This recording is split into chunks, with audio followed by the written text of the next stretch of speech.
Isso em todos os estados, doutor Luciano. Boa noite, seja bem-vinda. Qual é que é o primeiro sinal de alerta, já que a gente está começando aqui nosso bate-papo falar sobre crianças e adolescentes, para que os pais comecem a se preocupar, a cuidar desde cedo para esse gripe, o resfriado não se agravar? Boa noite. Na realidade, o rinovírus, ele causa o que nós chamamos de resfriado, tá certo? O resfriado é uma doença autolimitada, normalmente de evolução benigna, e que não traz tantos problemas para as pessoas que estão infectadas. Pode ser causado pelo rinovírus, em torno aí de 50% aproximadamente, mas também o coronavírus, o adenovírus, são outros tipos de vírus que também podem gerar esses resfriados.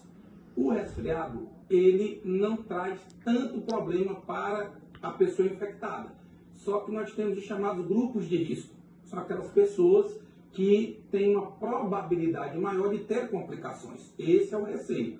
Então, ter muito cuidado com as crianças mais jovens, principalmente aquelas que amamentam, tá? Ter cuidado com idosos, pessoas com imunidade baixa, tá certo?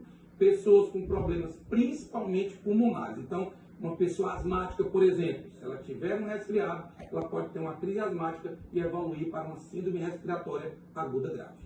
Esses vírus que estão circulando, eles são mais comuns em determinadas temporadas, por exemplo. Agora, eu estava aqui comentando com o senhor nos bastidores que no grupo de WhatsApp das mães da escola do meu filho, muitas mães se queixando de que os filhos estão com problema na garganta, com febre, com infecções, gripe muito forte. E nesse momento tem muita gente, inclusive, até se afastando do trabalho, adultos também, por conta disso. Existe um período específico que esses vírus circulam com mais força? Normalmente, essa transmissão, no caso do rinovírus, ela acontece mais na primavera e principalmente no outono, tá? No inverno, quer dizer. Então, primavera e inverno são os períodos mais frequentes. O cuidado que as pessoas têm que ter é porque a transmissão se dá basicamente pelas mãos, tá? Então, aquele hábito, especialmente das crianças, de colocar a mão na boca, colocar as mãos no nariz, né? E depois brincar com o coleguinha, aglomerações, tá certo? A questão da higiene. Então, aqueles ensinamentos da pandemia são muito úteis agora, de lavar as mãos com frequência, de ter cuidado com os materiais compartilhados e, na oportunidade que tiver a criança apresentar qualquer tipo de sintoma, a primeira atitude da família é não levá-la à escola. É evitar o compartilhamento com os coleguinhas. Por quê? Porque ela vai espalhar a doença. Detalhe, no caso do rinovírus, que é o caso do resfriado, a criança, a pessoa pode transmitir antes de ter sintomas. O segundo e terceiro dia são ali aquela faixa dos 48, 72 horas, o período de maior transmissibilidade. E muitas vezes ele nem começou a ter os sintomas. Agora, doutor Luciano, existe uma probabilidade maior para algum grupo específico desse resfriado, dessa gripe, evoluir para uma síndrome respiratória grave, uma pneumonia?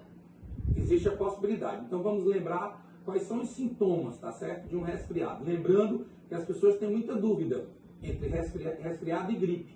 O resfriado, ele é uma doença mais amena, mais tranquila, digamos assim. Os sintomas são leves e a duração é em torno de 7 dias aproximadamente. Não existe tratamento, não existe uma medicação, por exemplo, para tratar o resfriado. As pessoas vão usar os sintomáticos, ou seja, o medicamento que vai tirar, por exemplo, a febre, que normalmente no resfriado é leve, a dor de cabeça, aquele corrimento de nariz, né, aquela coriza, obstrução nasal. Então, uma conduta muito importante, além de lavar as mãos, é a questão da lavagem do nariz. Então, lavar o nariz é fundamental, porque isso vai diminuir a quantidade de vírus na região nasal e impedindo que ele se espalhe para outros locais. Lavar com soro. Um soro, tá? Fisiológico. Isso. E tem que ser orientado por um profissional de saúde. Porque se você lavar inadequadamente, aquela criança pode aspirar. Então, aquele líquido que foi colocado pode entrar, ao invés de entrar para a região do intestino, do estômago, ele entra para o pulmão e aí pode trazer uma complicação muito grande. Também. Então, principais complicações: pneumonia, otite, tá certo? E às vezes, complicações que podem levar essa criança ou esse jovem para a necessidade de internação e, por vezes, casos mais restritos, até para uma UTI. A gente está falando aqui de rinovírus, mas a Covid continua a circular também, ainda fazendo muitas vítimas. Infelizmente, sim. Eu sempre digo para os meus pacientes e para os colegas que a Covid não veio passar uma temporada conosco. Ela veio para ficar. Então, ela é como a gripe, por exemplo. Vai continuar conosco durante décadas e décadas. Então, aquilo que nós aprendemos a fazer durante a pandemia, não podemos deixar de manter as medidas protetivas e continuar a testagem, que é algo que, para mim, me preocupa, porque a gente não vê mais se falar tanto da Covid como em épocas passadas. Infelizmente, ainda estamos tendo internações e óbitos, não naquela mesma proporção. Mas, quando se fala em vírus, é importante que a população entenda. O vírus não é uma célula, é uma partícula muito simples e ele tem uma característica perigosa. Ele é mutante, ou seja, ele se modifica constantemente. E pode acontecer de ocorrer uma mutação com, por exemplo, a variante da Ômicron e surgir uma variante mais perigosa do que naquele período terrível que nós passamos. Então vamos só relembrar.